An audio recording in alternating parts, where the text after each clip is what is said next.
This is Estrella, and they're a multiple perpetrator stalker from the surveillance abuses based Ponzi algorithm and conversational circuit. Here, the title is Devastated Player Sold Their Soul and Lost Their Sweetheart for Gold Foil. So, the Devastated Player, I'm assuming, is their main recruit, Mac Barnes Hopkins. He is their King of Wands, and you can actually see his likeness on more than a few decks within this narrative network. He was also the Marine that Richard Grannon was discussing in one of his videos with his boyfriend or boy toy, XOXO, the Asian guy. Um, and Mac Barnes Hopkins in this script is supposed to be triangulating me, or he's the one that is engaged in narcissistic abuse towards me. And that is the crux of their narrative. So in the triangulation script, Mac Barnes Hopkins is supposed to reject me and choose somebody else that these people have arranged for him. And those people were Rachel Beswick, Sylvain Desario, Callie Marshall, Arlene Ash. So he's supposed to mess around with people around me because that's supposed to hurt my feelings. But let me give you some background on Mac Barnes Hopkins. Mac Barnes Hopkins is my child's father, but we personally are not together and have not been together in over 15 years. He is an estranged father and basically like a deadbeat. So this network goes after men that they think are high value or something like that, I guess. And somebody in this network assumed that this man was doing everything for me in my life. And you know that they want to doppelgang people or copy people or destiny swap or live the lives of other people. So this Nutter network somehow connected with this man and then convinced him to sacrifice me to their narrative network, which is basically just false reporting me, putting me on a bunch of watch lists, hacking me, and putting me under constant and persistent surveillance, and then exploiting my likeness and also targeting my child so that we could be entangled and entrapped within this narrative network. And within the narrative network, because it's a live script, they will update that script in real time. And that means that it has an omnipresent narration and that they're able to go out and orchestrate circumstances, events, situations, and then that all goes into the script itself. So, not too long ago, there was an Asian guy that was arrested, and I think the story was he had the potential to be some sort of a mass shooter. And when he was arrested, he was stating that he did not want to be trapped in storybook world. Believe it or not, this narrative network is storybook world.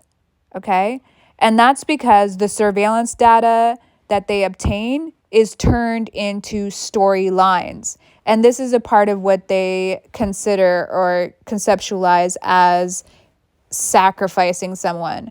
Now, they literally do want to sacrifice you, as in kill you, but they want to drive you into madness, right? Through the gaslighting, through the mirroring, and through doing things covertly or subversively. They want to throw rocks and hide their hands, but they want to be visible to you through their content, which is proxy abuse and is taught by people like Sam Vaknin and Richard Grannon.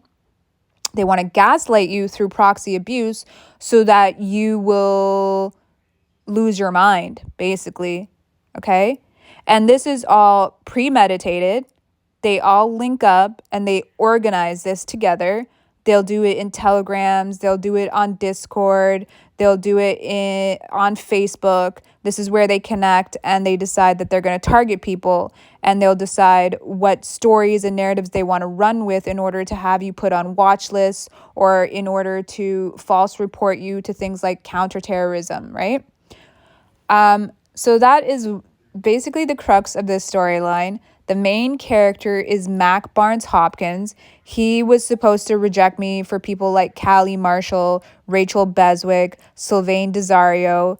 And for some reason, these people think that that will be a humiliation ritual, or the experience of being targeted is a humiliation ritual. But none of this is humiliating because, one, you're the criminals.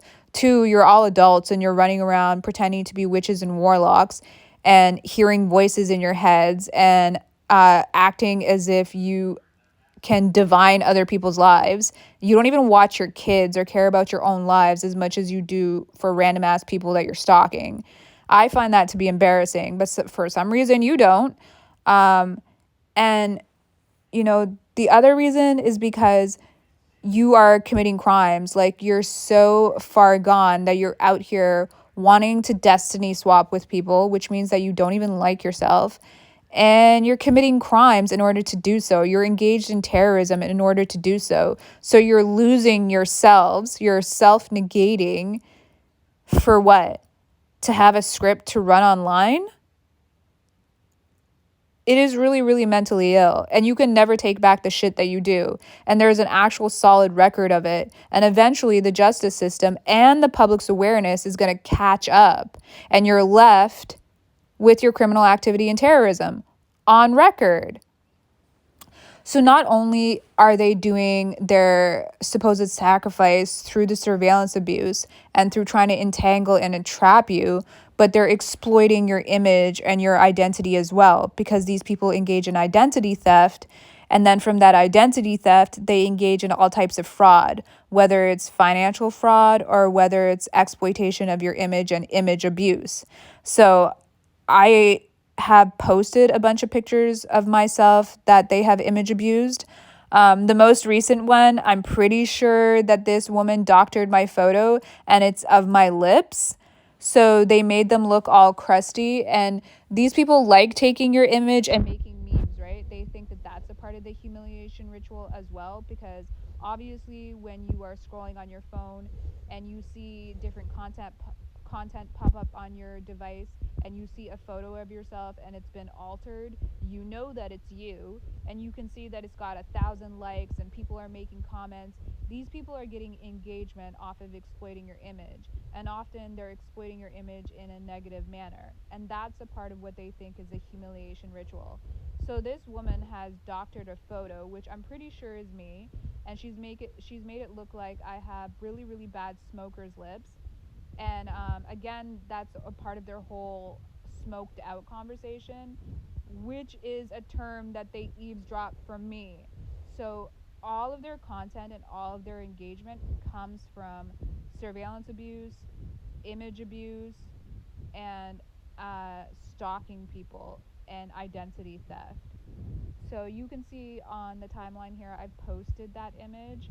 It's obviously been doctored. They didn't include the rest of the face, so you can't see whether or not it's me. But the face shape looks pretty familiar, and so do the lips, so do the teeth, and so does the tongue.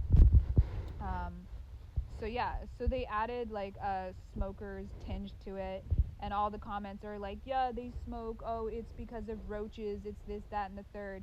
Meanwhile, it's just a crusty multiple perpetrator stalker who has doctored somebody's image.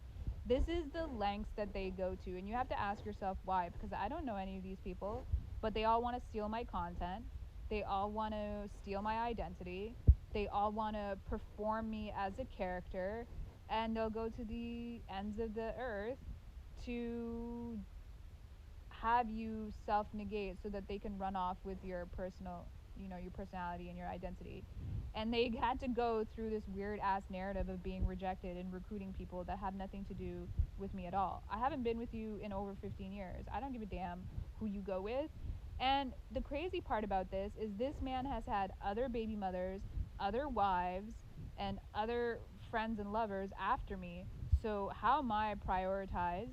And why would you think that I give a damn who you have kids with or who you run off with? I'm not with you and you're not in my country.